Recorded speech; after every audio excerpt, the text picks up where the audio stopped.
just like I've been doing all year. But Well, that was Hunter Yoder's reaction, I guess, to the takeout in the heat race between him and Jett Reynolds, or I should say between Jett Reynolds and him, since he was on the receiving side of this. And normally, penalties or warnings, whatever you want to call it, come after the race. This one came directly in the middle, where they penalized Jett Reynolds for aggressive riding. He ended up keeping his spot, so there's no problem for that. They both ended up making the main. Yoder just had to go through the LCQ, and in the end, it kind of didn't really make much of a difference. Well, because Reynolds ended up finishing last in the main event, and Yoder ended up finishing 18th.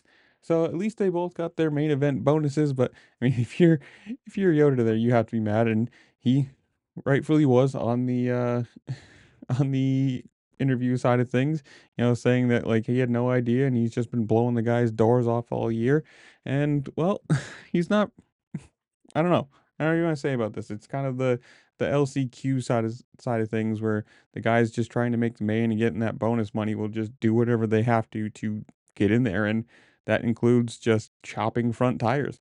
I don't know. To me, it's a stupid thing. If you're gonna do that, you can't take yourself out.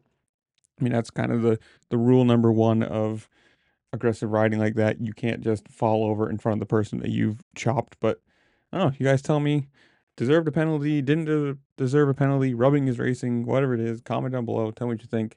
While you're down there, make sure to like, share, subscribe, do all the fun things this platform lets you do because it really just helped me out and I appreciate it. And with that, I'll see you later. Peace.